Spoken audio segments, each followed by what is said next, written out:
विद्यार्थी मित्रांनो नमस्कार. आज आपण भारतीय अर्थव्यवस्थेची वैशिष्ट्य हा पाठ पाहणार आहोत. आपण मगाशी अर्थव्यवस्था संदर्भात माहिती पाहिलेली होती. आज आपण जो पेपर आपल्याला अभ्यासक्रमाला आहे तो म्हणजे भारतीय अर्थव्यवस्था या संदर्भातील हा चॅप्टर भारतीय अर्थव्यवस्थेची वैशिष्ट्य हा चॅप्टर आज आपण या ठिकाणी पाहणार आहोत. तर चला, इंडियन इकॉनॉमी. मित्रांनो, तुम्हा सर्वांना माहीत आहे भारत हा एक विकसनशील, ज्याला अर्धविकसित देश असे म्हणतो, तो आहे. जगामध्ये एकेकाळी काही वर्षापूर्वी तरी एक वेगाने विकास करणारा देश म्हणून भारताकडे पाहिले जात होते. एकंदरीत या भारतीय अर्थव्यवस्थेची वैशिष्ट्ये काय आहेत, तर या सर्वांचं विवेचन या पाठामध्ये आपण घेणार आहोत. भारत अगोदर कसा होता, भारतीय अर्थव्यवस्था प्रगत आहे का अप्रगत, हे सगळ्या बाबी आपणाला या पाठातून या सर्व प्रश्नांची उत्तरं आपणाला या पाठातून तुम्हाला मिळून जातील. तत्पूर्वी आपण भारतीय अर्थव्यवस्थेसंदर्भात माहिती पाहूया. तुम्हा सर्वांना सांगितल्याप्रमाणे माहितीच आहे की भारत हा एक विकसनशील किंवा एक अर्धविकसित देश आहे. तर सध्या आपण भारतीय अर्थव्यवस्थेकडे एक दृष्टिक्षेप टाकल्यास आपल्या लक्षात येते की या देशामध्ये एकीकडे तीव्र दारिद्र्य अस्तित्वात आहे, तर दुसऱ्या बाजूने समृद्ध असलेली एक नैसर्गिक साधनसंपत्तीही या ठिकाणी मोठ्या प्रमाणावर आढळून येते. स्वातंत्र्याच्या नंतर या देशाचा आर्थिक विकास करण्यासाठी भारतीय धोरणकर्त्यांनी नियोजनाचा स्वीकार केला. त्या आधारे कृषी, उद्योग व अन्य क्षेत्रामध्ये भारताने गेल्या 60 वर्षामध्ये अतिशय एक नेत्रदीपक प्रगती केलेली आहे. तर अनेक बाबतीत भारत एकेकाळी अन्नधान्याच्या बाबतीमध्ये म्हणजे दुसऱ्या देशावर अवलंबून होता. आज हा देश अन्नधान्याच्या बाबतीमध्ये स्वयंपूर्ण झालेला आहे, हे आपल्या लक्षात येईल. तर अशा एक भारतीय अर्थव्यवस्थेमध्ये एक याचा पूर्व इतिहास पाहत असताना आपल्या लक्षात येईल की प्राचीन, मध्ययुगीन आणि आधुनिक असं या भारतीय अर्थव्यवस्थेचे 3 टप्पे तुमच्या लक्षात येतील. या अगोदर म्हणजे भारतीय स्वातंत्र्याच्या अगोदर या देशामध्ये इंग्रजांचं आगमन झाल्यानंतर भारतीय अर्थव्यवस्था मोठ्या प्रमाणावर या अर्थव्यवस्थेचा संकोच झाल्याचं आपणाला दिसते. तत्पूर्वी प्राचीन, ज्याला मध्ययुगीन कालखंडामध्ये म्हणतो, तर या काळामध्ये भारतीय अर्थव्यवस्था आज जी अर्धविकसित किंवा विकसनशील हा जो व्यवस्थेचा टॅग आपल्या भारतीय अर्थव्यवस्थेशी जोडण्यात येतो, प्राचीन काळी भारतीय अर्थव्यवस्था अशाच पद्धतीने मागास होती काय, हा प्रश्न तुम्हाला मनामध्ये येऊ शकतो. पण मित्रांनो, प्राचीन काळी भारतामध्ये भारतीय अर्थव्यवस्थेचा इतिहास एक समृद्ध आणि वैभवशाली इतिहास आहे. प्राचीन काळामध्ये भारतीय अर्थव्यवस्था म्हणजे जगामध्ये आज जे टॉप 10 कंट्रीज आहेत त्यामध्ये भारतीय अर्थव्यवस्था दुसऱ्या का तिसऱ्या क्रमांकाची अर्थव्यवस्था म्हणून नोंदल्या गेलेली आहे. याबाबतीत प्रसिद्ध अर्थशास्त्रज्ञ अँगस मेडिसन यांनी भारतीय अर्थव्यवस्थेच्या वैभवशाली प्रगतीची अनेक दाखले त्यांनी आपल्या अभ्यासामध्ये दिलेले आहे. असो, तर आज आपण म्हणजे प्रामुख्याने सध्या आपण ज्या आधुनिक काळात राहतो त्या भारताचं वास्तव कसं आहे, ते भारत कसं आहे, तर या ठिकाणी आपण त्या भारतीय अर्थव्यवस्थेच्या वैशिष्ट्याद्वारे आपण आज समजावून घेऊ.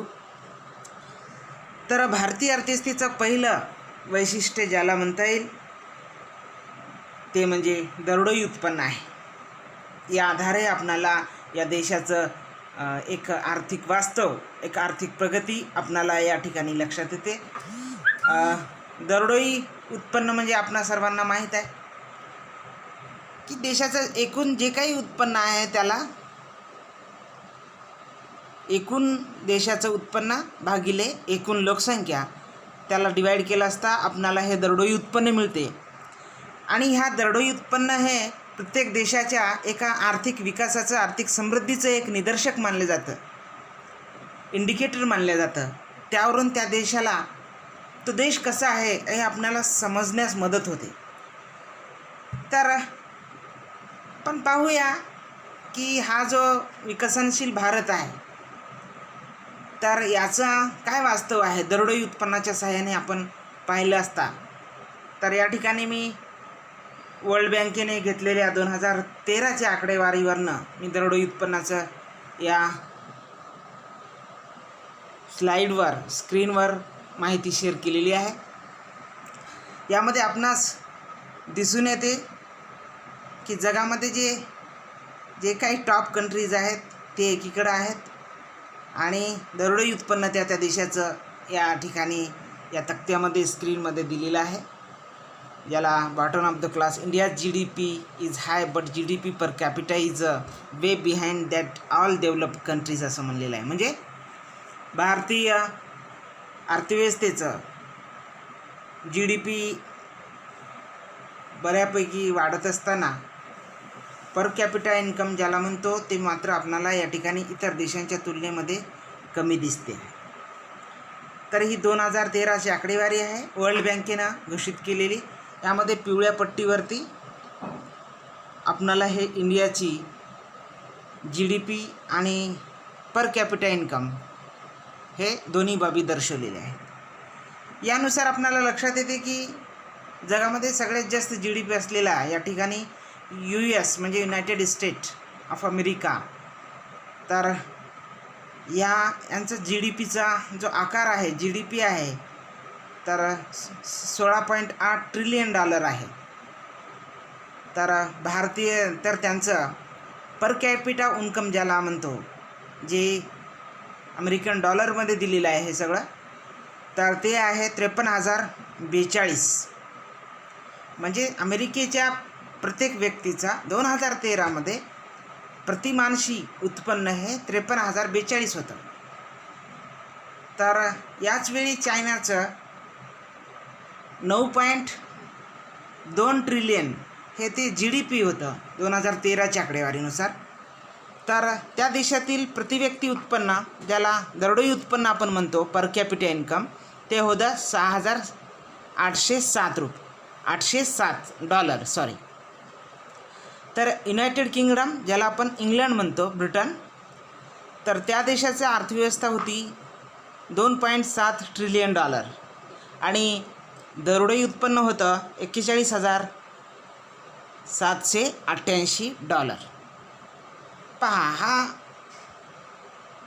त्यांचं दरडोई उत्पन्न आणि एकूण GDP या ठिकाणी दिलेले आहे. त्यानंतर भारताचा या ठिकाणी आकडेवारी दिलेली आहे.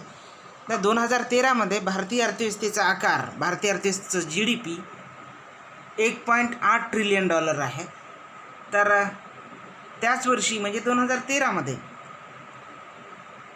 पर कॅपिटा इन्कम ज्याला म्हणतो 1,499 आहे. तर यावरून एक दरी लक्षात येते की आपण इतर राष्ट्रांच्या तुलनेमध्ये दरडोई उत्पन्नामध्ये आजही आपलं म्हणजे अत्यल्प, खूप कमी असं दरडोई उत्पन्न आहे. दरडोई उत्पन्न हे त्या देशाच्या विकासाचं, प्रगतीचं निदर्शक मानले जाते.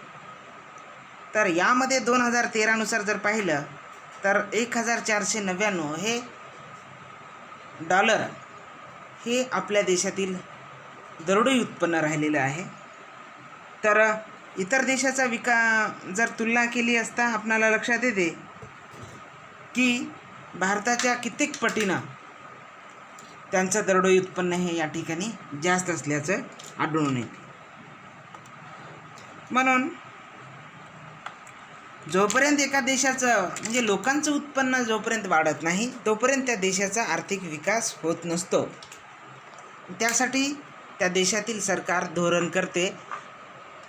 हे उत्पन्न प्रत्येक नागरिकांचं उत्पन्न कसं वाढेल यासाठी प्रयत्न करतात. पण आपण गेल्या म्हणजे 2013च्या आकडेवारी जर पाहिलं असतं तर यामध्ये आपण जगाच्या तुलनेत जर पाहिलं तर आपली समाधानकारक प्रगती नाही हे आपल्या लक्षात येते. तर हे दरडोई उत्पन्नानुसार आपल्याला हे कळते. तर यानंतर आपण पुढील वैशिष्ट्य पाहू भारतीय अर्थव्यवस्थेचं. कृषी क्षेत्राचे अवलंबित्व. मित्रांनो, आपणा सर्वांना माहीत आहे भारत हा एक कृषीप्रधान देश आहे. आपण अगदी शालेय इयत्तेतून ते आज पदवीपर्यंत एकच वचन आपण सर्व ऐकतो की भारत हा एक कृषीप्रधान देश आहे. भारत हा खेड्यांचा देश आहे की ज्यामध्ये तर तेच वास्तव आजही जवळपास कायम आहे.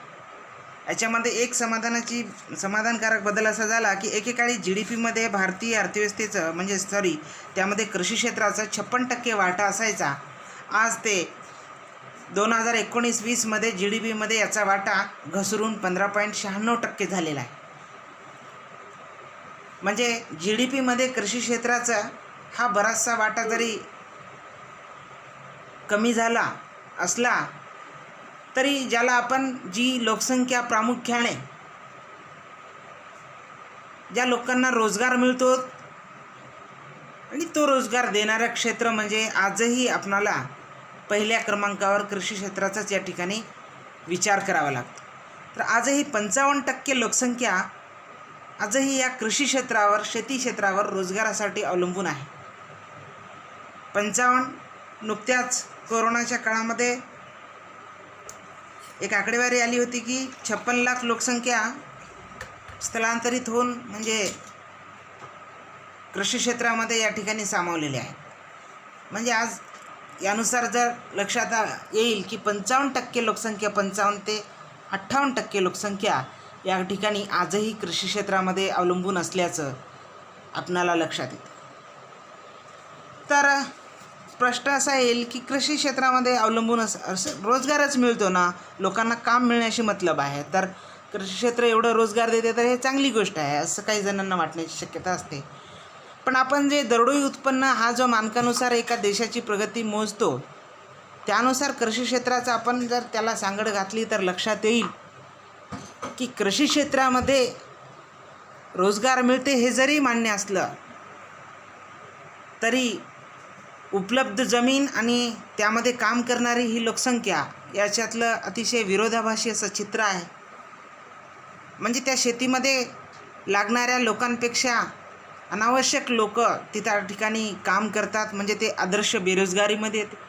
त्याच्यामुळे त्यांना मिळणारा हा रोजगार म्हणजे उत्पन्न हे समाधानकारक नसतो. म्हणून आजही भारतीय कृषीमध्ये काम करणाऱ्या मजुरांचं असेल शेतकऱ्यांचं असेल उत्पन्न हे कमी दिसून येतं. ते दिसण्याचं कारण म्हणजे आमचं ह्या कृषी क्षेत्रावरील असलेलं अवलंबित्व होय. म्हणून जोपर्यंत भारतीय अर्थव्यवस्थेमध्ये ज्याप्रमाणे GDPचा हा जो वाटा कमी झालेला आहे म्हणजे 1947चा विचार जर केला तर या ठिकाणी 56% वाटा कृषी क्षेत्राचा होता GDPमध्ये. भारताच्या एकूण ठोक राष्ट्रीय उत्पन्नामध्ये कृषी क्षेत्राचा एवढा मोठा वाटा होता. पण तो आज घटलेला दिसतो. या ठिकाणी 15.96% GDPमध्ये या क्षेत्राचा हिस्सा आज आढळून येतो. तर जोपर्यंत अशा प्रकारे आज जे लोक काम करतात 55% लोक, जोपर्यंत आपण ह्या लोकांचं विस्थापन कृषी क्षेत्रातून अन्य क्षेत्रात उद्योग आणि सेवा क्षेत्राकडे वळत नाहीत तोपर्यंत ह्या लोकांचं दरडोई उत्पन्न वाढत नाही. हे आपण लक्षात घ्यायला पाहिजे. म्हणून यावरून आपणाला लक्षात येते की कारण का आज आपण पाहतो की जे कोणी सेवा क्षेत्रामध्ये असतील किंवा उद्योग क्षेत्रामध्ये असतील, गृहबांधणी क्षेत्रामध्ये असतील, इतर क्षेत्रामध्ये जेही काम करतात कृषी क्षेत्राच्या तुलनेत लोकांना मिळणारा मजुरी किंवा उत्पन्न हे जास्त असते आणि ते जास्त मिळू शकतो. त्यांचं उत्पन्न वाढू शकते. आणि यासाठी कृषी क्षेत्रामधलं हे जे काही आपलं अवलंबित्व आहे ज्याच्यावर आपण जास्ती अवलंबून आहोत ते कमी होणं गरजेचं आहे. रोजगाराच्या दृष्टीने आज जी आपलं आधिक्य कृषी क्षेत्रात काम करते आहे, त्यामुळे लोकांचं दरडोई उत्पन्न हे अत्यल्प असल्याचा आपल्याला लक्षात येते. आणि हे जर बदलायचं असेल तर कृषी क्षेत्रावरचं जे आपलं जे अवलंबित्व आहे ते कमी करणं गरजेचं आहे, हे या ठिकाणी आपल्याला दिसून येते. तर भारत म्हणजे कृषी क्षेत्राचं आणि इतर देशाचं जर तुलना केलं, जे काही आज प्रगत देश आहेत, अमेरिका, इंग्लंड, चीन, जापान, ह्या सगळ्या देशामधली लोकसंख्या 55% लोकसंख्या बिलकुल कोणत्याही देशाची त्या ठिकाणी नाही. म्हणजे रोजगारासाठी अवलंबून आहे किंवा GDPमध्ये त्यांचा एवढा हिस्सा आहे असं मुळीच नाही. जवळपास प्रत्येक प्रगत देशांमध्ये कृषी क्षेत्रावर किमान एक अत्यल्प लोक त्या ठिकाणी रोजगार किंवा उत्पादनासाठी ते अवलंबून आहे, म्हणून ते देश प्रगत आहेत. आणि आज आमचं हे प्रमाण, आजही आम्ही रोजगारामध्ये बरंही GDPमध्ये काही अंशी घसरलेलं आहे, हे वास्तव आम्ही मान्य केलं. तरी मात्र आज रोजगार देण्यामध्ये आजही या देशातील 55% लोक शेतीमध्ये कार्यरत आहेत, आणि ज्यामुळे त्यांचं दरडोई उत्पन्न अत्यल्प असल्याचं दिसते. जोपर्यंत ह्या अतिरिक्त लोकसंख्येला आपण उद्योग, सेवा आणि अन्य क्षेत्राकडे वळवत नाही, तोपर्यंत आपल्या देशाचं ज्याला GDP आणि दरडोई उत्पन्न वाढत नाही. दरडोई उत्पन्न जोपर्यंत वाढत नाही तोपर्यंत त्या देशाचा विकास होत नसतो आणि अर्थव्यवस्था वाढत नसते, हे आपणाला लक्षात येते. तर या ठिकाणी तिसरं वैशिष्ट्य आपण या ठिकाणी पाहू, लोकसंख्या वाढीचा उच्च दर. तर भारतीय लोकसंख्येचे हे एक तिसरं वैशिष्ट्य आहे, लोकसंख्या. भारत हा जगामध्ये लोकसंख्येसाठी ओळखलेला जातो. आज जगामध्ये भारत लोकसंख्येच्या दृष्टीने दुसऱ्या क्रमांकावर आहे, जे की पहिल्या क्रमांकावर अर्थातच चीन हा देश आहे. सध्या भारतीय लोकसंख्या वाढीचा जर दर असाच चालू राहिला तर 2025पर्यंत नक्कीच आपण चीनला मागे टाकून पहिल्या क्रमांकावर येऊ. तर अशा प्रकारे भारतीय लोकसंख्या एक प्रचंड गतीने या ठिकाणी वाढताना आपल्याला दिसून येते. सध्या संपूर्ण जगामध्ये भारतीय लोकसंख्येचा वाटा 17% आहे, पण जगामध्ये उपलब्ध असलेल्या एकूण भूभागापैकी, जमिनीपैकी 2.4% जमीन भारताच्या वाट्याला आहे. यामध्ये दरवर्षी भारतीय लोकसंख्येत सुमारे 1.8 कोटी लोकांची भर पडते. तर अशाच गतीने, अशाच वेगाने जर भारतीय लोकसंख्या वाढत राहिली तर 2050पर्यंत भारतीय लोकसंख्या 1053 कोटी होईल असा अंदाज काही तज्ज्ञ लोक लावतात. आणि तेव्हा आपण चीनला मागे टाकू, म्हणजे चीनची लोकसंख्या 139 कोटी असेल आणि भारताची लोकसंख्या 153 कोटी असेल. तर हे एक सध्या या भारतीय लोकसंख्येचं एक वास्तव आहे. नुकतीच म्हणजे 2011मध्ये झालेल्या जनगणनेनुसार आपणा सर्वांना माहीत आहे की भारतीय लोकसंख्या म्हणजे भारताची एकूण लोकसंख्या 121 कोटी आहे. 11 नंतर जवळपास आज त्याच्यामध्ये बरीच वाढ झालेली असण्याची शक्यता आहे. एकंदरीत या वाढत्या लोकसंख्येमुळे भारताला अनेक समस्यांना या ठिकाणी तोंड देताना दिसून द्यावं लागते. तर हा लोकसंख्या वाढण्याचं कारण, लोकसंख्या अलीकडे एवढ्या मोठ्या प्रमाणात का वाढू लागली, तर याच्यामध्ये एक भारताचा एक सकारात्मक म्हणजे पॉझिटिव्ह प्रगती बी दिसते. कारण का आपण मोठ्या प्रमाणावर मृत्यूदरामध्ये घट करण्यामध्ये यशस्वी झालो आहोत. म्हणजे यापूर्वी आमच्या देशामध्ये अनेक रोग, अनेक कारणामुळे आपले अनेक लोक दररोज मरत होते. पण सरकारने गेल्या 60 वर्षामध्ये सरकारच्या केलेल्या प्रगतीमुळे किंवा भारताने केलेल्या प्रगतीमुळे आम्ही मृत्यूदर रोखण्यामध्ये यशस्वी ठरलो आहोत.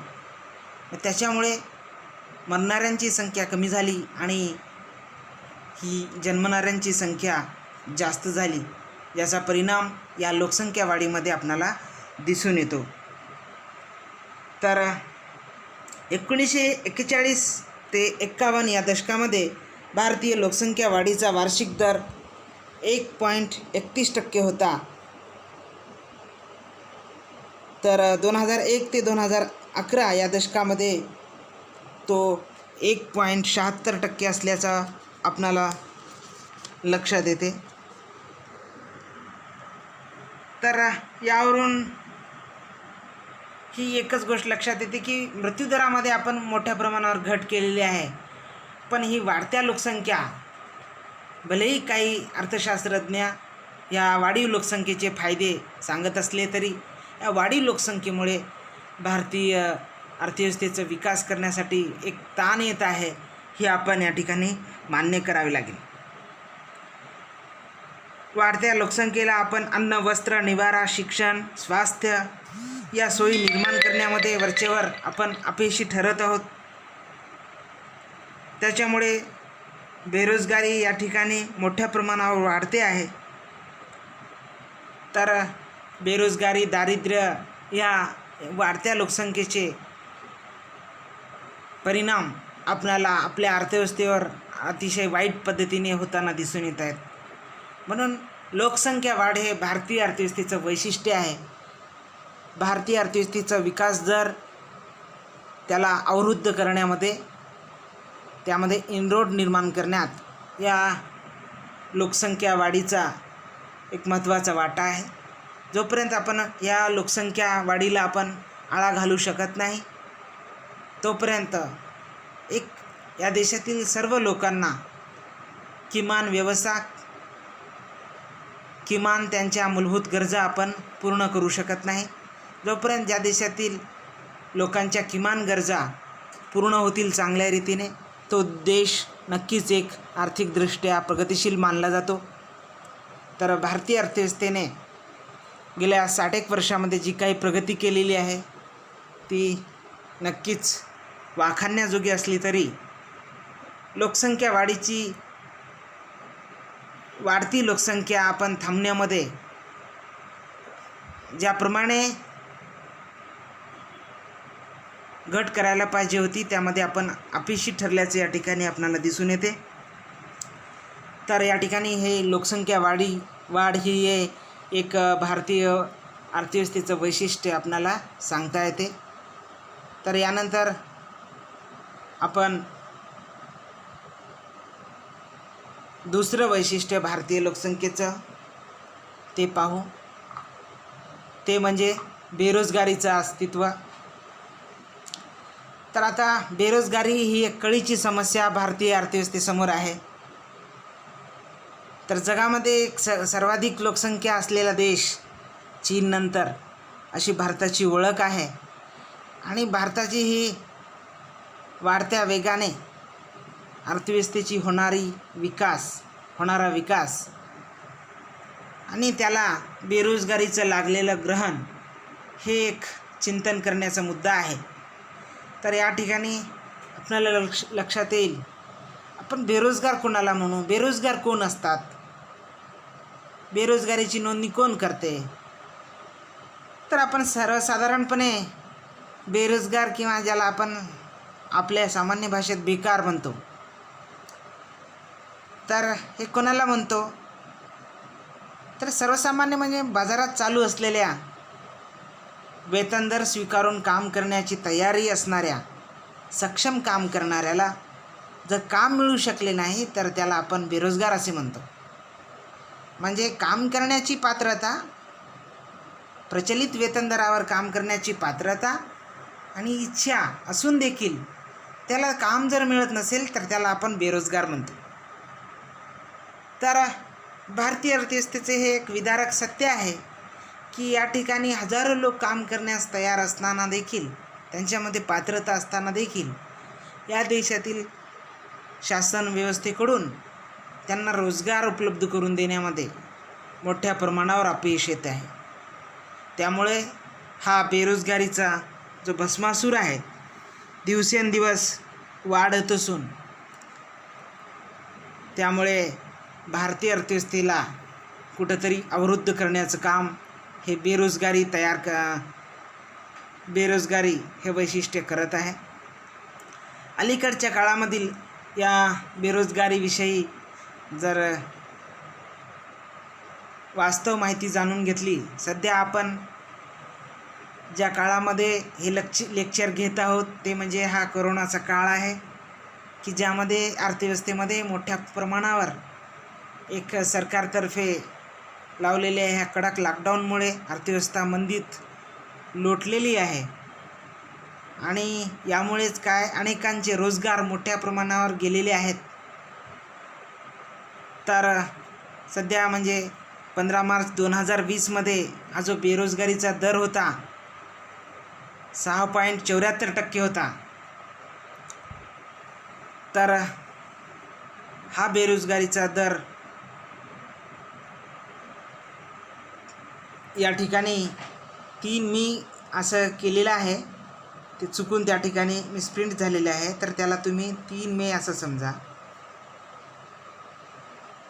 हां, लाल अक्षरामध्ये मी इथं स्क्रीनवरती लिहिलेलं आहे 3 मे 2020ला म्हणजे 15 मार्च 2020ला भारतात बेरोजगारीचा दर हा 6.74% होता, जे की याच वर्षाची ही आकडेवारी आहे. आणि 3 मे 2020ला भारतामध्ये बेरोजगारीचा दर 27.1% इतका प्रचंड वाढल्याचं आपणास दिसून येतं. म्हणजे स्वतंत्र भारतामध्ये बेरोजगारीचा वाढलेला हा एक उच्चांक आहे, विक्रम आहे. तो या ठिकाणी आपल्या लक्षात येतो, जे की या भारतीय अर्थव्यवस्थेचं वैशिष्ट्य आहे.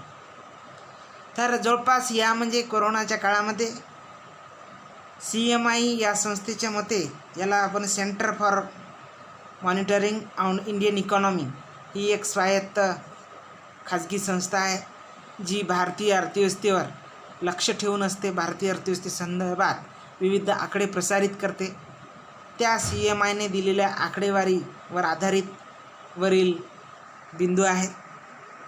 तर या ठिकाणी असं लक्षात येते की याच काळामध्ये म्हणजे या कोरोनाच्या काळामध्ये जवळपास 12.5% लोकांना कोरोना काळामध्ये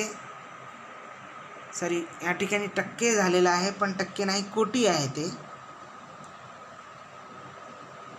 12.5 कोटी लोकांना कोरोना काळामध्ये रोजगार गमावण्याची पाळी आली, म्हणजे त्यांना बेरोजगार व्हावं लागलं. तर बेरोजगारी हे भारतामध्ये खूप वर्षापासून मोठ्या प्रमाणावर आहे. यामध्ये दरवर्षी अनेक लाखो व्यक्ती रोजगारामध्ये त्यांची काम मागण्यामध्ये भर पडत असते. तर याचं एकच कारण की तीव्र विकास वाढ आणि भारतामध्ये असलेल्या द्वितीय आणि तृतीय क्षेत्राचा एक कमी विकास हे त्याचं कारण मानता येईल. त्यामुळे वरचेवर या क्षेत्रामध्ये रोजगार निर्माण करण्याची क्षमता राहिलेली नाही आहे. या वाढीव लोकसंख्येला रोजगार मिळवून देण्यास भारतीय अर्थव्यवस्थेतील जे प्रमुख 4 घटक आहेत, 4 क्षेत्र आहेत, तर ते अपयशी ठरल्याचं आपल्याला दिसते. आणि यामधील बहुतांश जे लोक काम करतात ते शेतीमध्ये काम करतात, कृषीमध्ये काम करतात. पण कृषीमध्ये हे काम करणारे लोक म्हणजे कृषीमध्ये लागणाऱ्या गरजेपेक्षा जास्त लोक त्या ठिकाणी काम करत आहेत. म्हणजे त्यांची सीमांत उत्पादकता कृषीमध्ये काम करण्याची घटल्याची आपणाला दिसून येते. तरीही लोक ते काम करतात, कारण का त्यांना काम नाही. ते काम नाही म्हणून शेतीत जाऊन काम करतात. म्हणजे याचा भार परत शेतीवर शेती क्षेत्र सहन करते. तर अशा पद्धतीने भारतामध्ये हे सुशिक्षितांची किंवा काम मागणाऱ्यांची ही संख्या दिवसेंदिवस अतिशय तीव्र गतीने वाढत आहे. अतिशय हे एक वेदनादायी वास्तव या ठिकाणी आहे की याविषयी भारतीय राज्यकर्त्यांना यावर उपाय शोधण्यामध्ये असमर्थ ठरल्याचं आपणाला या वास्तवावरून दिसून येते. तर हे एक वास्तव म्हणजे वैशिष्ट्य भारतीय अर्थव्यवस्थेचं या ठिकाणी आहे. तर नंतरचं एक वैशिष्ट्य आहे भांडवल निर्मितीचा कमी दर. तर आपणा सर्वांना माहिती आहे की भांडवल मानवनिर्मित उत्पादनाची साधने म्हणजे भांडवल होय. कोणत्याही देशाचा आर्थिक विकास करण्यासाठी, प्रगती करण्यासाठी त्या देशामध्ये मोठ्या प्रमाणावर भांडवलाची गरज असते. भांडवल जर मोठ्या प्रमाणावर असेल तर त्या देशामध्ये मोठ्या प्रमाणावर गुंतवणूक होते, उत्पादन वाढते, रोजगार वाढते, उत्पन्नामध्ये वाढ घडून येते, राष्ट्रीय उत्पन्न वाढते आणि दरडोई उत्पन्नात वाढ होते. तर अशा तऱ्हेने एक समृद्धीचं चक्र त्या देशामध्ये चालू असते, त्याला गती येत असते. पण ह्या देशामध्ये भांडवल नसते, ते देश मागासलेले, उद्योगहीन, रोजगारहीन असतात. त्यामुळे ते देश अर्थातच मागास, अविकसित राहतात. म्हणून कोणत्याही देशाचा माणसाला वैयक्तिक असो, सामूहिक असो, एक देशाच्या दृष्टीने असो किंवा वैयक्तिक माणसाचा विचार असो, त्याला जर स्वतःला काही आर्थिक प्रगती करायची असेल तर त्यासाठी त्याच्याकडे भांडवल असणे हे गरजेचं असतं. त्याच्यामुळे ज्या देशामध्ये भांडवल आहे तेच देश आर्थिकदृष्ट्या आपणाला समृद्ध असल्याचं या ठिकाणी दिसून येते. आज युरोपीय राष्ट्रे घ्या किंवा पाश्चात्य राष्ट्रे घ्या, तर ह्या सगळ्या जी काही प्रगत राष्ट्रे आहेत त्यांच्याकडे असलेल्या प्रचंड भांडवलाच्या जोरावर त्यांनी अनेक महाकाय कंपन्या स्थापन केलेल्या आहेत आणि मोठ्या प्रमाणावर त्यांनी गुंतवणूक केल्या कारणाने संबंध जगामधून त्या देशामध्ये लोक कामासाठी तिकडे जाताना दिसतात. म्हणून ते देश औद्योगिकदृष्ट्या प्रगत मानले गेलेले आहेत. तर याबाबतीत भारताचं वास्तव काय आहे? तर साहजिकच आहे की भारतामध्ये भांडवल निर्मितीचा दर अतिशय कमी आहे. म्हणजे उद्योग स्थापन करण्यासाठी जे भांडवल हे महत्त्वाचं घटक आहे, ते भांडवल या देशामध्ये, या भांडवलाची निर्मिती होताना आपणाला दिसून येत नाही. तर आपण करंट आकडेवारीचा जर विचार केला, वर्ल्ड बँकेने भारताच्या ह्या भांडवल निर्मिती संदर्भामध्ये एक आकडेवारी दिलेली आहे, जी सप्टेंबर 2000 प्रसिद्ध झालेली आहे. त्यानुसार असं लक्षात येते की 2019 भारताच्या हा भांडवल निर्मितीचा जो दर आहे तो 30.21% होता. म्हणजे वर्ल्ड बँकेच्या मध्ये 2019 भारताच्या भांडवल निर्मितीचा जो दर आहे तो 30.21% होता. तर हा जो दर कोणत्याही देशाचा, हा जो भांडवल निर्मिती दर आहे, कॅपिटल फॉर्मेशन ज्याला म्हणतो, हा जो आहे त्या देशाचं एक विकास दर्शवण्याचं काम करत असतो. तो विकासाचा एक मानदंड आहे. तर इतर देशाचा तुलना जर आपण केली तर हा जो भारतीय व्यवस्थेचा भांडवल निर्मितीचा जो दर आहे तो अत्यल्प आहे, अतिशय कमी आहे. म्हणजे भारतीय अर्थव्यवस्था आणि भारताकडे असलेला हा जे अवाढव्य भूभाग आणि भारताची लोकसंख्या पाहिली असता, म्हणजे या ठिकाणी प्रचंड प्रमाणावर काम करणाऱ्या लोकांची पात्रता आणि इच्छा असून देखील केवळ भांडवल नसल्या कारणाने आपल्या देशामध्ये उद्योगधंदे नाहीत. त्यामुळे लोकांना बेरोजगार राहावं लागतं. हे जे बेरोजगार आणि दारिद्र्याचं जे दुष्टचक्र आहे त्याला भेदण्यासाठी भांडवल हा घटक अतिशय महत्त्वाचा घटक आहे. पण यावरील आकडेवारीवरून आपणास असं दिसते की हा जो भांडवल निर्मितीचा दर आहे अतिशय कमी आहे. पण देशाच्या मागील भांडवल निर्मितीच्या दरावरून जर पाहिले असता तर भारताने नक्कीच म्हणजे आपण काही एक समाधानकारक प्रगती केलेली आहे. जवळपास आपण 1965चा जर विचार करता तर 1965 भारतामध्ये भांडवल निर्मितीचा दर हा 15% होता. तर जो की अलीकडच्या काळामध्ये 30% झाल्याचं आपणाला दिसून येते. तर जोपर्यंत हा भांडवल निर्मितीचा दर वाढू शकत नाही, भांडवल निर्मितीची एक उच्च पातळी गाठू शकत नाही, तसं या ठिकाणी आर्थिक विकासाची दारे आपल्यासाठी उघडी होऊ शकत नाहीत. हा एक वास्तव आहे. तर हा जो भांडवल निर्मितीचा दर कसा निर्माण होतो, भांडवल निर्मिती कशी होते? भांडवल निर्मिती ही त्या देशातील लोकांच्या बचतीवर अवलंबून असते.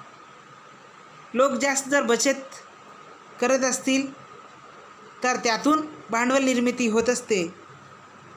पण भारतीय आता यावरून हेही लक्षात येते की भांडवलाचा दर हा भांडवल निर्मितीचा दर कमी आहे, याचा अर्थ आमचा देशाचा जो बचत दर आहे तोही अतिशय कमी आहे. तेव्हाच हा कुठे भांडवल निर्मितीचा दर कमी असल्याचं आपल्याला दिसून येते. आपण जी काही बँकांमध्ये ठेव जमा करत असतो, बँकांमध्ये, LICमध्ये, ह्या काही संस्थांमध्ये आपण जी बचत जमा करत असतो, ही बचत या ज्या काही वित्तीय संस्था आहेत त्या संस्था अशा ह्या मोठ्या प्रमाणावर गुंतवणूक करणाऱ्या कंपन्या आहेत, उद्योजक आहेत, त्यांना हा पैसा दिला जातो. जर बँकेमध्ये लोक बचत करत असतील, देशामध्ये बचतीचं प्रमाण वाढलं असेल तर नक्कीच बँकांमध्ये हे जे काही उद्योगांसाठी लागणारं भांडवल आहे त्याची मोठ्या प्रमाणावर निर्मिती होते, ते त्यांना देऊ शकतो. पण लोकांचाच बचत दर जर कमी असेल तर या ठिकाणी भांडवल निर्मितीचा दर कमी असतो, हे आपणाला लक्षात येते. पण आज आपल्या देशाचा हा अवाढव्य लोकसंख्येचा भार आणि आपल्या देशाला पाहिजे असलेल्या आर्थिक विकासाचा दर हे जर पाहता विद्यमान हा भांडवल निर्मितीचा दर अतिशय कमी आहे. तो आपणाला अजून वाढावा लागेल असं यावरून आपल्या लक्षात येते.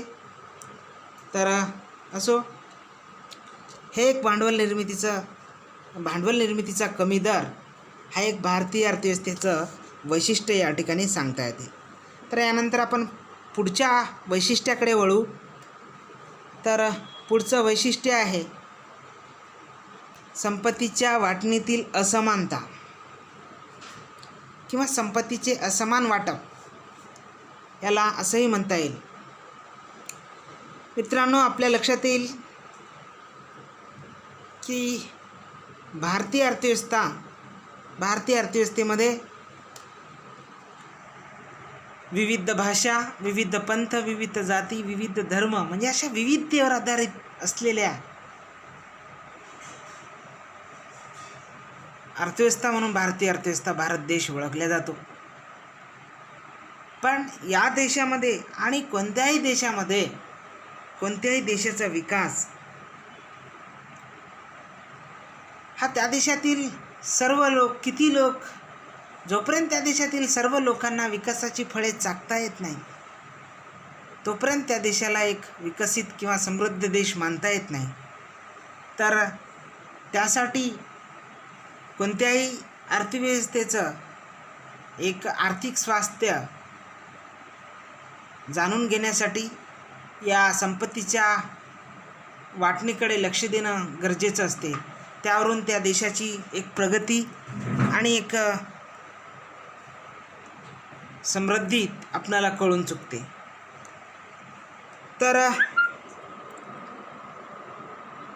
पण भारतीय अर्थव्यवस्थेकडे आपण जर भारताच्या संदर्भाने पाहिलं तर हे लक्षात येते की असमान वितरण म्हणजे देशाच्या संपत्तीचं असमान वितरण हे भारतीय व्यवस्थेचं आणखी एक वैशिष्ट्य असल्याचं आपणाला जाणवते आहे. तर अलीकडच्या काळामधील जे की 2018-19मध्ये ऑक्सफॅम या इंटरनॅशनल संस्थेने संपत्तीच्या असमानतेसंदर्भामध्ये एक रिपोर्ट प्रसिद्ध केलेला होता. तर त्यामध्ये त्यांनी असं म्हटलेलं आहे की भारतामध्ये राऊंड करतो 63 अब्जाधीशांकडे, म्हणजे भारतातील 63 जे अब्जाधीश आहेत, करोडपती लोक आहेत, त्यांच्याकडे असलेले जी काही संपत्ती आहे देशाच्या एकूण अर्थसंकल्पापेक्षाही जास्त आहे. म्हणजे संपूर्ण भारतीय लोकसंख्येसाठी, लोकांसाठी जे भारत सरकार दरवर्षी बजेटच्या माध्यमातून जो अर्थसंकल्प जाहीर करते, जो पैसा या देशातील लोकांवर खर्च करते, तर त्याच्यापेक्षा म्हणजे कित्येक पटीनं पैसा ह्या फक्त 63 करोडपती लोकांकडे आहे, असं त्या ऑक्सफाम या आंतरराष्ट्रीय संस्थेनं म्हटलेलं आहे.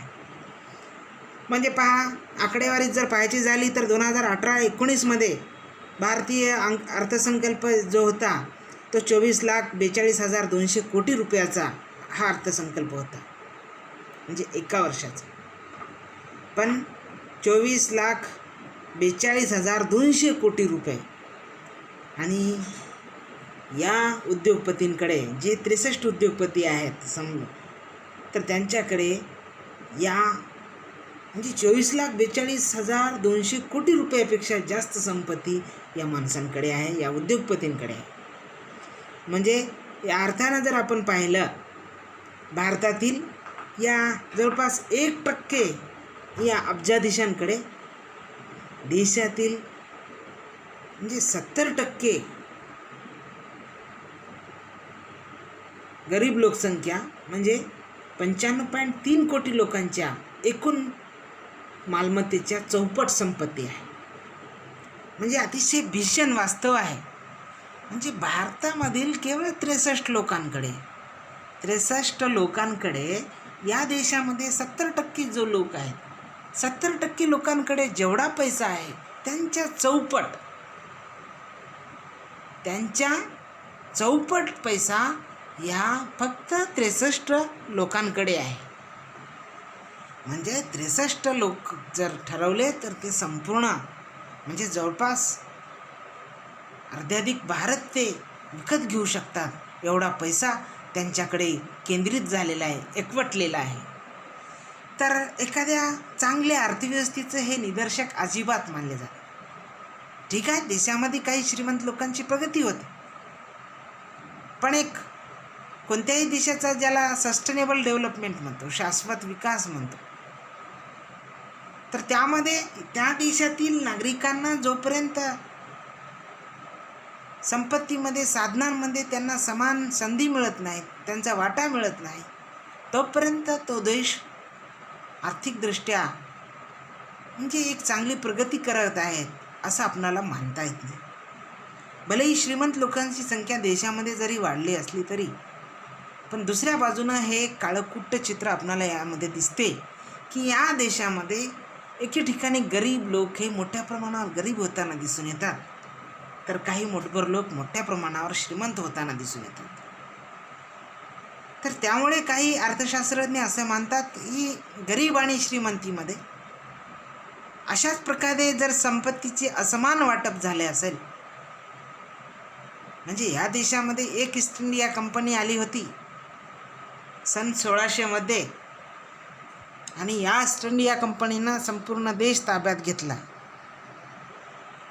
म्हणजे तिची महत्त्वाकांक्षा एवढी होती, तर पुन्हा जर का अशा काही खाजगी कंपन्या किंवा असे प्रचंड भांडवल असलेले लोक त्यांच्याकडे जर संपत्ती केंद्रित झाली तर नक्कीच त्यांची महत्त्वाकांक्षा सत्ता बळकावणे असू शकते.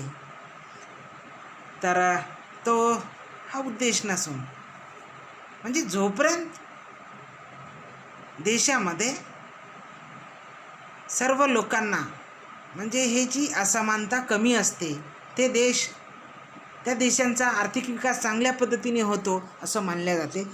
या संदर्भाने उत्पन्न विषमतेचा अभ्यास करण्यासाठी गिनी गुणांक हा अतिशय उपयोगी मानला जातो.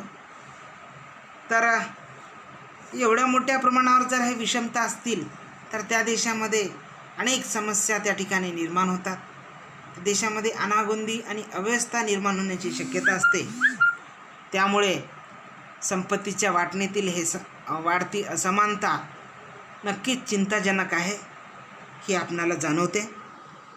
तर आपण आता दुसऱ्या वैशिष्ट्याकडे वळू, तंत्रज्ञानाचा निम्न स्तर. तर तंत्रज्ञान,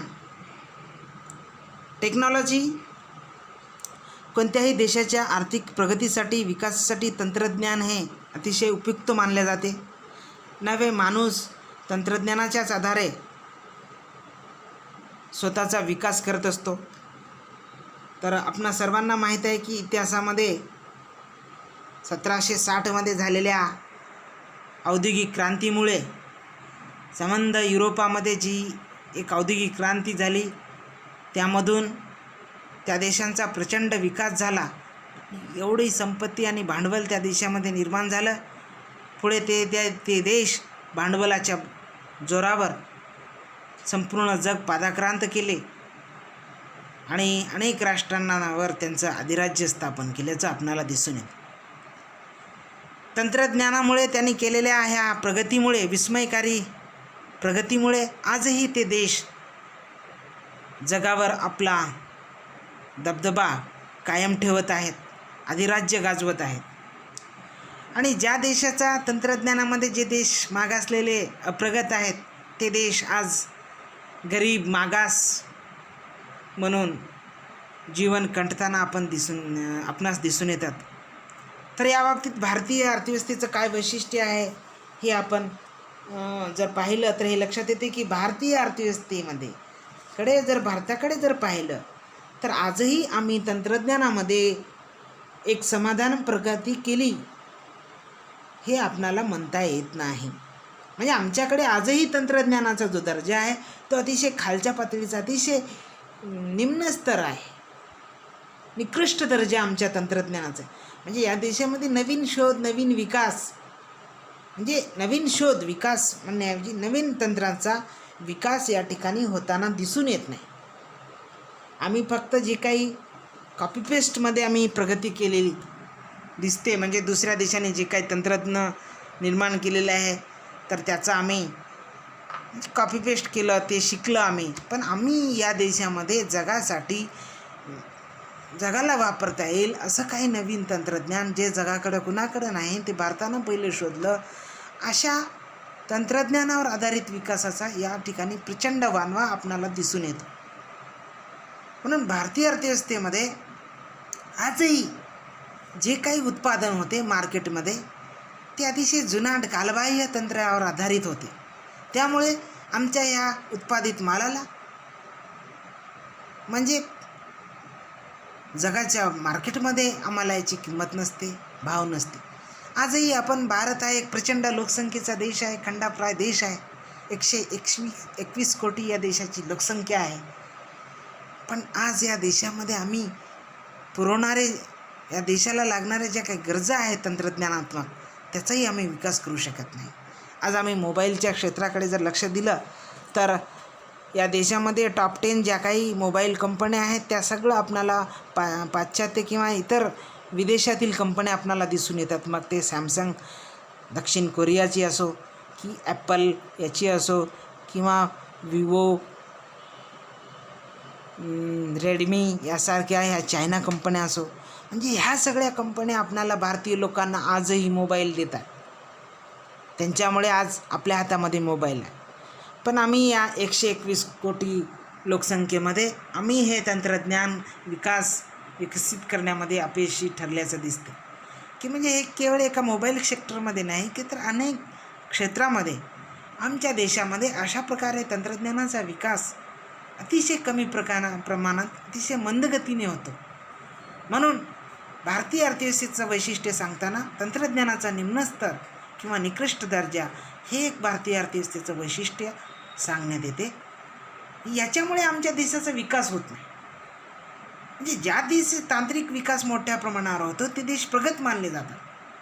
तुम्हाला माहीत आहे की आपण वर्षभर तुम्ही जे शेतामध्ये 2 क्विंटल कापूस पिकवता, त्याऐवजी जर 1 क्विंटल कापूस म्हणलं तर एक गाडाभर कापूस ते पिकवण्यासाठी वर्षभर लागतात. आणि एक कम्प्युटर तयार करण्यासाठी एक छोट्याशा रूममध्ये कुठंतरी तयार केलेला कम्प्युटर आणि त्या कापसाला मिळालेला भाव आणि कम्प्युटरचा भाव याचं तुलना करा तर एक कम्प्युटर जवळपास 15,000 रुपयाला आहे, तर 1 क्विंटल कापसाचा भाव 5,000 ते 4,000 रुपये आहे. म्हणजे त्यांनी जे काही उत्पादन करतात त्या तुलनेमध्ये आपलं उत्पादन आणि त्याला मिळणारं किंमत याची जर तुलना केली असता तर आपण कैक पटीने मागे पडतो. ते पडण्याचं कारण आमच्या ह्या तंत्रज्ञानाच्या विकासामध्ये दडलेलं आहे. तंत्रज्ञानाचा म्हणजे तंत्रज्ञानावर आधारित उद्योगधंदे आम्ही नवीन शोध लावत नाही, नवीन तंत्रज्ञान निर्माण करत नाही, परिणामी आमचा हा आर्थिक विकास अशा रीतीने होऊ शकत नाही.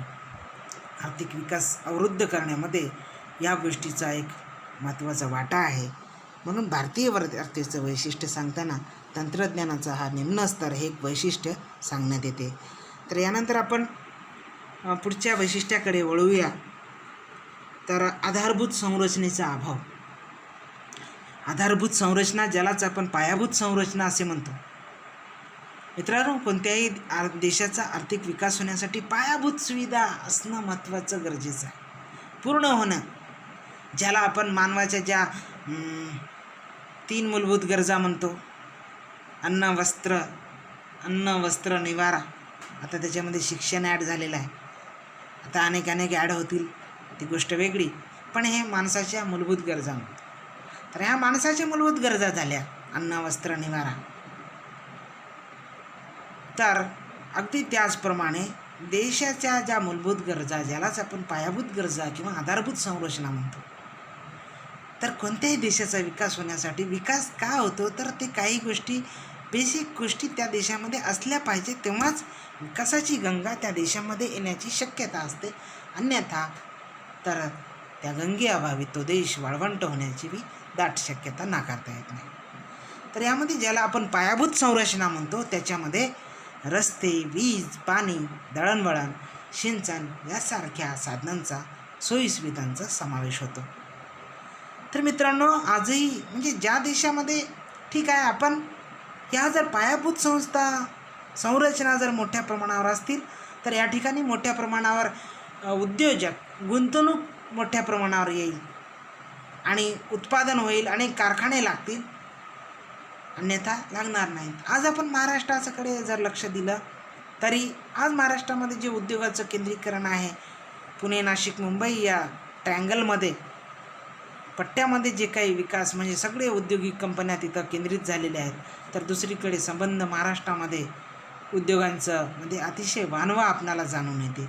त्याचं कारण म्हणजे आम्ही मोठ्या प्रमाणावर पायाभूत सुविधांची जी निर्मिती आहे, उद्योगांना लागणारे, ती सगळी आम्ही त्या भागामध्ये निर्माण केलेली आहे. पण संबंध महाराष्ट्रामध्ये पायाभूत सुविधा आम्ही निर्माण केलेली नाही. त्यामुळे ते आमच्या गडचिरोलीमध्ये असो का चंद्रपूरमध्ये असो, या ठिकाणी उद्योगधंदे येत नाही. उद्योगधंदे येण्यासाठी त्यांना रस्ते पाहिजे चांगले, त्यांचा माल वाहून नेण्यासाठी.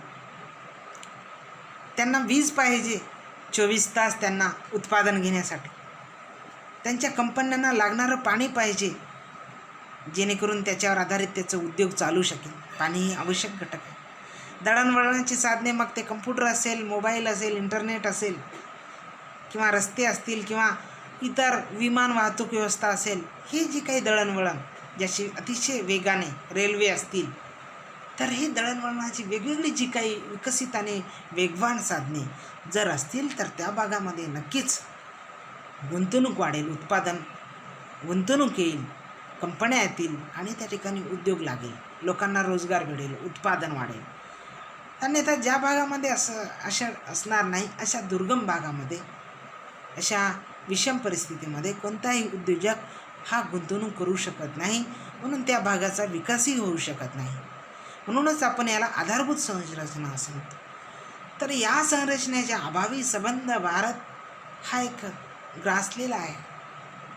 म्हणून भारताचा अर्थव्यवस्थेकडे विकास पाहिला असता आपणाला लक्षात येते, आजही संबंध भारतामध्ये पायाभूत व्यवस्था निर्माण करण्यामध्ये भारतीय धोरणकर्त्यांना मोठ्या प्रमाणावर अपयश आल्याचं आपणाला दिसून येते. त्याच्यामुळे भारतामध्ये काही मोजकेच राज्य जर सोडली, तर बाकीचे राज्य आजही अतिशय मंद गतीने, कासव गतीने ते विकास करताना दिसत आहे. त्याचं एकमेव कारण म्हणजे त्यांनी आजही आम्ही ह्या ज्या काही रस्ते, वीज, पाणी, दळणवळण, म्हणजे शेतीला आपल्याला पाणी पुरवठा, ज्याला सिंचन म्हणतो, ह्या ज्या काही बेसिक गोष्टी आहेत, त्या पूर्ण करण्यास आम्ही स्वातंत्र्याच्या ह्या 70 वर्षामध्ये देखील अपयशी ठरलो आहोत. म्हणजे त्याच मागण्या आहेत की आम्हाला रस्ते पाहिजे, आम्हाला शिक्षण पाहिजे, पाणी पाहिजे, पाणी नाही, म्हणजे ह्या व्यवस्था आम्ही निर्माण करू शकलो नाही. जोपर्यंत कोणत्याही देशामध्ये ह्या पायाभूत सुविधा निर्माण होत नाहीत, तोपर्यंत कोणताही देश प्रगतीकडे वाटचाल करू शकत नाही. हे आपणाला दिसते. आणि भारतीय अर्थव्यवस्थेकडे पाहताना मात्र हे याचं एक वैशिष्ट्य या ठिकाणी सांगता येते. तर शेवटचं नंतरचं एक वैशिष्ट्य आहे नैसर्गिक साधनसामग्रीचा अपूर्ण उपयोग. तर मित्रांनो, आपणाला हे लक्षात येईल की आपल्या भारत हा एक अर्थशास्त्रज्ञ एक व्यंग म्हणून असा एक कोट केला जाते, एक वाक्य म्हणलेलं आहे विनोदानं, भारत हा एक श्रीमंत देश आहे, त्यामध्ये अतिशय गरीब लोक राहतात.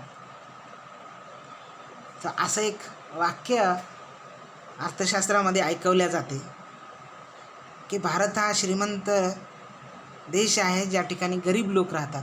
श्रीमंत यासाठी की या देशामध्ये निसर्गाने मुक्त हस्ते अनेक गोष्टीची उधळण केलेली आहे की जगामध्ये कोण्याही देशामध्ये नाही. एवढ्या मोठ्या प्रमाणावर असलेलं हवामानाचं वैविध्य असो की या देशामध्ये असलेलं खनिज किंवा इतर साधनसंपत्तीचं वैविध्य असो, या ठिकाणी मोठ्या प्रमाणावर आहे. आमच्याकडे साधनसंपत्ती प्रचंड आहे. कोळसा असेल, दगडी कोळसा असेल, युरेनियम असेल, तर अनेक हे आहे. पण ह्या साधनसंपत्तीचा किंवा आपल्या चंद्रपूर जिल्ह्यामध्ये असलेलं हे वनराजी, गडचिरोली आणि चंद्रपूरमधले असलेलं हे नैसर्गिक वनसंपत्ती असेल, वेगवेगळे खनिज संपत्ती असेल, इथं प्रचंड प्रमाणावर आहे. पण ह्या वनसंपत्तीवर आधारित असलेले उद्योगधंदे किती आहेत? तर काहीच नाही. म्हणजे आजही आमच्या लोकांना मोठ्या प्रमाणावर बांबू आपल्याकडे उत्पादन होते, पण त्या बांबूपासून काय बनवावं आणि कसं, त्याच्यावर काय मागणी असू शकते, बाजारात त्याला काय मागणी आहे याची आम्हाला कल्पना नाही, किंवा त्या बांबूचं काय करायचं हेही आम्हाला माहिती नाही. म्हणजे साधनसंपत्ती आमच्याकडे भरपूर आहे, पण त्याचं काय करावं काय हेच आपल्याला माहिती नाही. म्हणजे आपण या साधनसामग्रीचा जे उपयोग आहे ते उपयोग करून घेण्यामध्ये अपयशी ठरलो. म्हणजे याच्यासाठी का अपयशी ठरलो? त्याच्यासाठी लागणारं जे कौशल्य आहे, तंत्रज्ञान आहे, आणि ते तंत्रज्ञान निर्माण करण्यासाठी लागणारं भांडवल आहे. तंत्रज्ञान आणि भांडवल हे दोन महत्त्वाचे घटक आहेत, ज्यामुळे त्या देशामध्ये असलेल्या उपलब्ध सामग्रीचा वापर करून त्या देशाचा विकास करता येतो. पण भारताकडे अजून आमची तीच रडगाणे आहे की तंत्रज्ञानामध्ये आमच्याकडे तंत्रज्ञान नाही. तंत्रज्ञान नसल्याकारणाने आमच्याकडे ही जी काही प्रचंड या देशामध्ये साधनसामुग्री आहे निसर्गानं दिलेली, त्याचा एक पर्याप्त उपयोग करण्यास आम्ही या ठिकाणी अयशस्वी ठरतो आहोत. आणि ते तंत्रज्ञान विकास करण्यासाठी भांडवल नाही, पैसा नाही. कोणत्याही गोष्टीचा विकास करण्यासाठी, तंत्रज्ञानाची निर्मिती करण्यासाठी, मोठ्या प्रमाणावर संशोधनासाठी आपणाला काही खर्च करावे लागेल. संशोधनासाठी आम्हाला मोठ्या प्रमाणावर काही पैसा खर्च करावा लागतो, आणि ते खर्च करण्याची ऐपत आमच्याकडे नाही. म्हणून आम्हाला हे जी काही निसर्गानं मुक्त हस्ते उधळण केलेली साधनसामुग्री आहे तिचा आम्ही विकासासाठी वापर करून घेऊ शकत नाही. हे आपल्या भारतीय अर्थव्यवस्थेचं एक वैशिष्ट्य आहे, नैसर्गिक साधनसामग्रीचा अपूर्ण उपयोग. म्हणून याचा पूर्णपणे आम्ही उपयोग करू शकत नाही. आजही मोठ्या प्रमाणावर अनेक खनिज संपत्ती आहे. एवढी खनिज संपत्ती पडलेली आहे की याचं सर्वेक्षण, पाहणी करण्यासाठी देखील आमच्याकडे यंत्रणा कार्यान्वित नाहीत, किंवा असेल तर ती साधनसंपत्ती कधी उपयोगी घ्यायची, त्यासाठी लागणारं तंत्रज्ञान आणि भांडवल, त्याचा अभाव आपल्याकडे मोठ्या प्रमाणावर दिसून येतो. तर असो, ते एक वैशिष्ट्य होतं. तर पुढचे एक महत्त्वपूर्ण वैशिष्ट्य आहे ते म्हणजे मानव संसाधनाचा निकृष्ट दर्जा, ज्याला ह्युमन डेव्हलपमेंट इंडेक्स HDI जे आपण वारंवार ऐकतो ते आहे, ज्याला मानव संसाधनाचा निकृष्ट दर्जा म्हणतो. हे एक भारतीय अर्थव्यवस्थेचं वैशिष्ट्य आहे. भारतीय अर्थव्यवस्थेचं वैशिष्ट्य सांगताना याचा एक मोठ्या प्रमाणावर उल्लेख केला जातो, मानव संसाधन विकास, जो की युनायटेड नेशन्स डेव्हलपमेंट यांच्याकडून, हा UNDP कडून हा मानव विकास निर्देशांक घोषित केला जातो. तर हा जो निर्देशांक आहे तो त्या देशाच्या प्रगतीचं म्हणजे विकसिततेचं निर्देश करणारं असते असं मानल्या जाते. तर त्याच्यामुळे हा मानव विकास देश म्हणजे त्या मानव विकास निर्देशांक म्हणजे त्या देशातील लोकांचा एक विकास, गुणात्मक विकास कशा पद्धतीने होतो ते समजून घेण्यासाठीची ही संकल्पना आहे. तर हे जे मानव विकास निर्देशांक आहे, जे संयुक्त राष्ट्र विकास कार्यक्रमाअंतर्गत म्हणजे UNDP हे मानव विकास निर्देशांक मोजल्या जाते, ते दरवर्षी जाहीर केल्या जाते. त्यावरून आपल्याला त्या देशाचं, कोणत्याही देशाची एक ज्याला गुणात्मक विकास ज्याला म्हणतो ते आपल्याला कळून येते. तर यामध्ये 3 मूलभूत गोष्टी आहेत की ज्याच्या सहाय्याने हे मानव विकास निर्देशांक मोजला जातं. ते जे घटक आहेत ते म्हणजे आयुर्मान, याला आयुष्यमान म्हणू, शिक्षण आणि दरडोई उत्पन्नातील त्या देशाच्या लोकांचं दरडोई उत्पन्न म्हणजे आयुर्मान असेल, शिक्षण असेल आणि दरडोई उत्पन्न असेल, हे जे 3 घटक आहेत, यावरून त्या देशाचं हे मानव संसाधन म्हणजे मानव विकास निर्देशांक जाहीर केला जातो. तर अर्थातच याच्यावरून देखील त्या प्रत्येक देशाचा म्हणजे विकास आपणाला समजून येतो. कोणते देश कशा पद्धतीने प्रगती करत आहेत, काय नाही ते हे देखील आपणाला याच्यावरून कळते. तर म्हणजे शिक्षणाच्या बाबतीत, या सगळ्या गोष्टीच्या बाबतीत जर पाहिलं तर भारतानं अजूनही आपणाला खूप मोठा पल्ला गाठावायचा आहे. 2011च्या जनगणनेनुसार आपण जर पाहिलं तर आपल्या देशामध्ये आजही 34.5% लोक हे निरक्षर आहेत. निरक्षर असल्याचं आपल्याला लक्षात येते. या तुलनेत जर पाहिलं तर अमेरिका, इंग्लंड, ऑस्ट्रेलिया यासारखी जी काही प्रगत देश आहेत त्यामध्ये निरक्षरांची संख्या 3 ते 4% आहे. तर आमच्याकडे हे प्रमाण आज 34% आहे. की यावरून आपल्याला लक्षात येते की आता आमचे लोक साक्षरच व्हायला तयार नाहीत. अजून लोकसंख्येचा खूप मोठा भाग म्हणजे निरक्षरतेमध्ये आहे. त्यांना आम्ही साधं साक्षर करू शकलो नाही. तर पुढची प्रगती काय असू शकते याची आपल्याला कल्पना येईल. तर हा जो काही मानव निर्देशांक आहे तो मागे आणि सध्याच्या काळामध्ये कसा होता हे आपण पाहू. 2019ला जाहीर झालेल्या हे 2018चे हा एक मानव विकास निर्देशांक या ठिकाणी मी या ठिकाणी दिलेला आहे स्क्रीनवरती, जे की लाल अक्षरामध्ये राऊंडअप पण करतो आहे. तर यामध्ये जर आपण पाहिलं तर इथं टॉप 5 कंट्रीजचे स्क्रीनवरती माहिती दिलेली आहेत, जे मानव विकास निर्देशांकामध्ये पहिल्या 5 मध्ये येतात. त्यामध्ये नॉर्वे हा देश आहे, त्यानंतर स्वित्झर्लंड आहे, त्यानंतर आयर्लंड आहे, त्यानंतर जर्मनी आहे, त्यानंतर हाँगकाँग असा एक क्रमवारी पहिल्या 5 देशांची लागते. तर ह्या 2018नुसार आपण कुठे आहोत हे आपल्याला लक्षात येते. तर या ठिकाणी जे इंडियाची दिसते श्रीलंकेच्या नंतर, तर मी हे याला पिवळ्या याच्यामध्ये लाईनमध्ये या ठिकाणी इंडिकेट केलेलं आहे इंडियाला.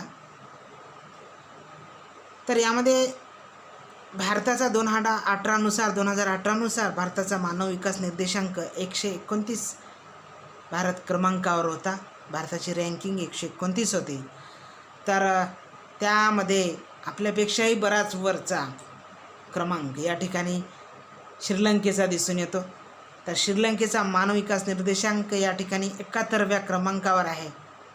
म्हणजे आपल्यापेक्षा बऱ्यापैकी एक चांगलं प्रगती या ठिकाणी केल्याचं.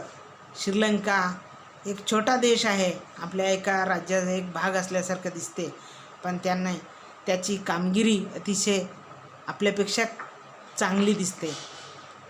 तर त्यानंतर भूटान, बांगलादेश हे देश येतात. आणि आपला दुश्मन पाकिस्तान या ठिकाणी 152व्या क्रमांकावर आहे. अफगाणिस्तान 170. तर असा आहे क्रमवारी लागते. तर याच्यावरून लक्षात येते की भारताचं काय प्रगती आहे. म्हणजे श्रीलंका आपल्यापेक्षामध्ये HDI समोर आहे, याचा अर्थ आपण किती मागं आहोत हेही आपणाला लक्षात येते. यावरून असं हे एक भारतीय अर्थव्यवस्थेचं त्यासाठी वैशिष्ट्य सांगतात. आजही मानवी संसाधनांचा निकृष्ट दर्जा आहे, हे भारतीय अर्थव्यवस्थेचं वैशिष्ट्य आहे. ह्युमन रिसोर्स, ज्याला ह्युमन डेव्हलपमेंट म्हणतो, ह्युमन कॅपिटल, मानवी भांडवल जोपर्यंत त्या देशाचं विकसित होत नसते तो देश विकसित होत नसतो. त्या देशामध्ये मानव संसाधनांचा म्हणजे माणसांचा मोठ्या प्रमाणावर असा विकास होतो त्या देशामध्ये. अर्थातच सर्व विकास त्या ठिकाणी दिसून येतात. पण यावरून लक्षात येते की भारतामध्ये आजही या मानवी संसाधनांचा जो विकास आहे तो एक चांगल्या पद्धतीने होताना दिसून येत नाही. म्हणून मानव संसाधनांचा अतिशय निकृष्ट दर्जा या ठिकाणी असल्याचं आपल्याला दिसते. हे एक भारतीय अर्थव्यवस्थेचं वैशिष्ट्य आहे. तर नेक्स्ट आहे वित्तीय संस्थांचा अपुरा विकास. कोणत्याही देशाला विकास करण्यासाठी त्या देशामध्ये काही वित्तीय संस्था असणे गरजेचे आहे. वित्तीय संस्था म्हणजे अशा संस्था की ज्या भांडवल निर्माण करतात, लोकांच्या बचती गोळा करतात आणि भांडवल निर्माण करतात मोठ्या प्रमाणावर, आणि ज्या भांडवलाच्या सहाय्याने त्या देशाचा आर्थिक विकास होऊ शकतो, त्या ठिकाणी गुंतवणूक आणि उत्पादन मोठ्या प्रमाणावर होऊ शकते. तर त्यासाठी त्या देशामध्ये वित्तीय संस्था असणं गरजेचं आहे. पण भारतीय अर्थव्यवस्थेकडे जर आपण पाहिलं आणि कोणत्याही देशाचा एक शीघ्र आर्थिक विकासासाठी त्या देशामध्ये पुरेशा प्रमाणामध्ये भांडवलाची आवश्यकता असते. तर त्यासाठी त्या देशामध्ये बँका, विमा कंपन्या म्हणजे अशा प्रकारच्या शेअर मार्केट, अशा प्रकारच्या अनेक संस्थांचा विकास होणे गरजेचं असते. पण भारताकडे जर पाहिलं तर इतर देशांच्या तुलनेमध्ये आजही आपण या क्षेत्रामध्ये अतिशय एक मर्यादित विकास केलेला आहे.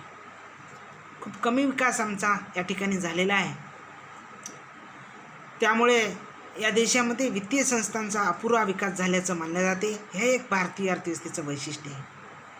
जोपर्यंत त्या देशामध्ये वित्तीय संस्थांचा पुरेपूर चांगल्या पद्धतीने विकास होत नाही तोपर्यंत त्या देशामध्ये मोठ्या प्रमाणावर भांडवल निर्मिती होऊ शकत नाही. आणि भांडवल निर्मिती जोपर्यंत होत नाही तोपर्यंत त्या देशाचा एक म्हणजे त्या देशामध्ये असणारं गुंतवणूक आणि उत्पादन मोठ्या प्रमाणावर वाढीस लागणार नाही.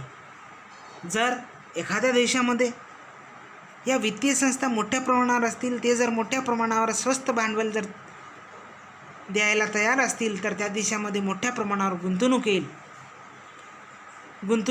तेथील कारखाने लागतील, उत्पादन वाढेल, लोकांना काम मिळेल, रोजगार मिळेल. मग त्या देशामध्ये अशा रीतीने समृद्धीची चाके गतिमान होतील. पण ज्या देशामध्ये ह्या वित्तीय संस्था नसतील तर ते देश म्हणजे प्रगती करू शकत नाही असं आपणाला या ठिकाणी म्हणता येते. तर हे एक भारतीय अर्थव्यवस्थेचं वैशिष्ट्य आपण या ठिकाणी सांगलेलं आहे. तर एकंदरीत आता भारतीय अर्थव्यवस्थेच्या काही निवडक आणि महत्त्वपूर्ण वैशिष्ट्यांची आपण सविस्तर अशी चर्चा केलेली आहे. आपण सर्वांनी या ठिकाणी ऐकून घेतलेलं आहात. आपल्याला ज्या काही समस्या असतील त्यांनी आपल्या क्लासरूमच्या ह्या ॲपमध्ये आपल्या समस्या विचाराव्यात. आणि आपणा सर्वांना परत एकदा धन्यवाद. थँक्यू.